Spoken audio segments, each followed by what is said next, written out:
အဲ့တော့ဒီကဖလက်ကမန္တလေးကလာတဲ့ညီမငယ်လေးတွေပဲဖြစ်ပါတယ်ညီမငယ်လေးတွေကလည်းမတရားစကားလေးတရုတ်ချင်းစီပြောပြဦးနော်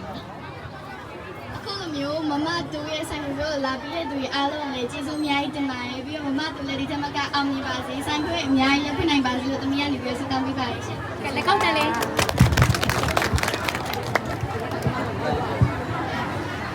မမတို့ဒီလို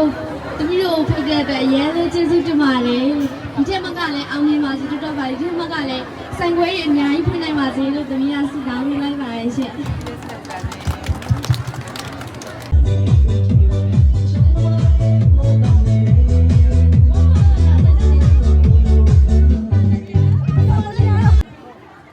ရှင်းမဲ့ပြောမယ်တဘောမတူလုံးဝတဘောမတူကျမကလည်းရှင်းမဲ့ပြောမယ်မမတားလဲယူပါပဲကြားမင်းစဉ်းစားတဲ့နောက်ဆုံးမယ်ကျမမီဒီတားလဲယူပါပဲလက်ကောက်တန်လေးကြောင်ကဲအားလုံးဗီဒီယိုလေးမှတ်တမ်းတင်ပြီးပါနော်စမယ် ready 3ယောက်တူတူရှင်းမဲ့ပြောမယ်တဘောမတူလုံးဝတဘောမတူကျမကလည်းရှင်းမဲ့ပြောမယ်မမတားလဲယူပါပဲကြားမင်းစဉ်းစားတဲ့နောက်ဆုံးမယ်ကျမမီဒီတားလဲယူပါပဲ